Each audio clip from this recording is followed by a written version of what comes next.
કાદવમાં ઉગે છે, છતાં કાદવનો એક પણ ડાઘ તેને સ્પર્શી શકતો નથી. આ છે કમળ, ભારતનું રાષ્ટ્રીય ફૂલ, જે માત્ર સુંદર જ નથી, પરંતુ ઔષધીય ગુણો, પૌષ્ટિકતા અને આધ્યાત્મિક મહત્વનો અનોખો ખજાનો પણ છે.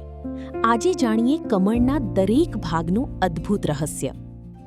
નમસ્કાર મિત્રો, આપ જોઈ રહ્યા છો સ્કાય સોઇલ. અંતરિયાળથી વિકસિત દુનિયા સુધીની સફરમાં આજે આપણે જાણીશું કમળના ફૂલ, પાન, બીજ અને કમળ કાકડી વિશે એવી રસપ્રદ વાતો જે કદાચ તમે પહેલા ક્યારેય સાંભળી નહીં હોય. તો વિડિયો અંત સુધી જરૂર જોતા રહેજો.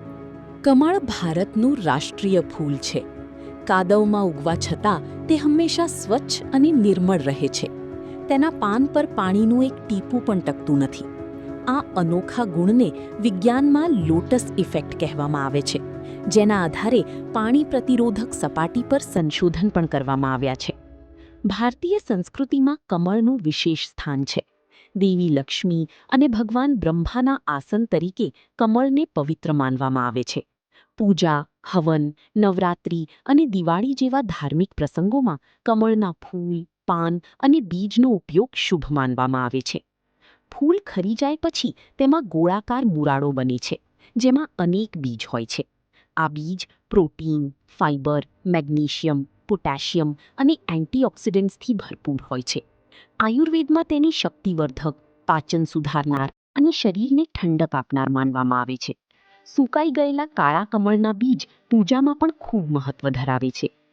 કમળનો સૌથી ઉપયોગી ખાદ્ય ભાગ છે કમળ કાકડી, જેને અંગ્રેજીમાં લોટસ રૂટ કહેવામાં આવે છે. જમીનની અંદર ઉગતો આ કંદમૂળ અંદરથી ગોળાકાર છિદ્રો ધરાવે છે. ગુજરાત, રાજસ્થાન, મહારાષ્ટ્ર, પંજાબ અને કાશ્મીર સહિત અનેક વિસ્તારોમાં તેનું શાક ખૂબ જ લોકપ્રિય છે.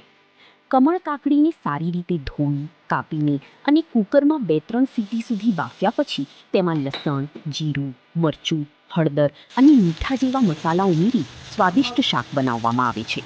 રોટલી, રોટલા અને દહીં સાથે તેનું ભોજન ખૂબ જ સ્વાદિષ્ટ લાગે છે.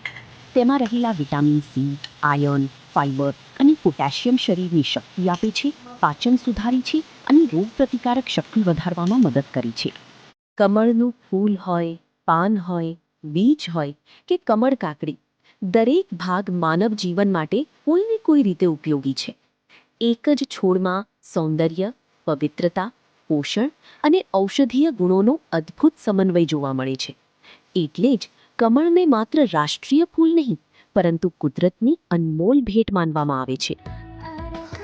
તમે જોઈ શકો છો કે આ કમળ ફૂલની પણ એની ઔષધિમાં પણ થાય છે. જેમ કે કમળ કાકડી પૂજામાં વપરાય છે. ફૂલ છે જે મહાદેવજીને ચડતું હોય છે. આ એક મોટો તળાવ છે, તમે જોઈ શકો છો કેટલું સુંદર તળાવ છે અને હરેક જગ્યાએ મસ્ત કમળના ફૂલ ખીલ્યા છે. કમળના ફૂલ સાથે સાથે આની જ્યારે પાણી થોડી સુકાય, જમીન ખુલ્લી થાય ત્યારે તેનું આ તમને લાગશે એક મૂરાડું દેખાય, પણ એની પાછળ મહેનત લાગતી હોય છે, જેને ગુજરાતી ભાષામાં જેડા અને અલગ અલગ જગ્યાએ અલગ અલગ નામથી ઓળખવામાં આવે છે. જે શાકભાજીમાં વપરાય છે. પોટેશિયમ, કેલ્શિયમ જેવા ખનિજ તત્વો જે જમીનના અંદર મળતા હોય છે તે ભરપૂર માત્રામાં અને ઔષધિ તરીકે ગુણકારી છે અને શાક બનાવી અને દહીં સાથે ખાવામાં આવતું હોય છે. જીરા સાથે વઘાર કરી આનું સુંદર શાક બનતું હોય છે.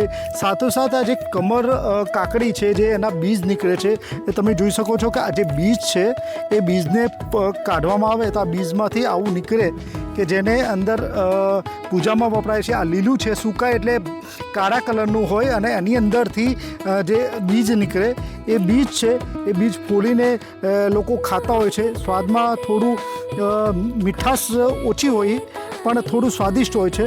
હું તમને બતાવીશ કે આ ટાઈપનું અંદરથી છાલ કાઢ્યા બાદ તેની નીકળતું હોય છે કે જે એ ખાઈ શકાય. થોડું મીઠાશ હોય છે અને સાથે સાથે આ ફૂલ પૂજામાં વપરાય છે, ખોરાકમાં વપરાય છે. આનું બીજ પણ પૂજામાં વપરાય છે. આના બીજ કાઢીને શેકીને લોકો ખાતા હોય છે. જોકે આ ઔષધિ ઘણી બધી છે જમીન ઉપર, પણ આપણે જાણતા નથી. ઘણા લોકો ખાતા હોય છે. હવે આ જેડા તરીકે શહેર અને ગ્રામીણ વિસ્તારમાં પણ અત્યારે તેનો ઉપયોગ થઈ રહ્યો છે. જો તમને આ માહિતી ગમી હોય તો વિડીયોને લાઈક, શેર અને ચેનલને સબસ્ક્રાઇબ કરવાનું ભૂલશો નહીં. ફરી મળીશું આવી જ નવી અને રસપ્રદ માહિતી સાથે. આભાર.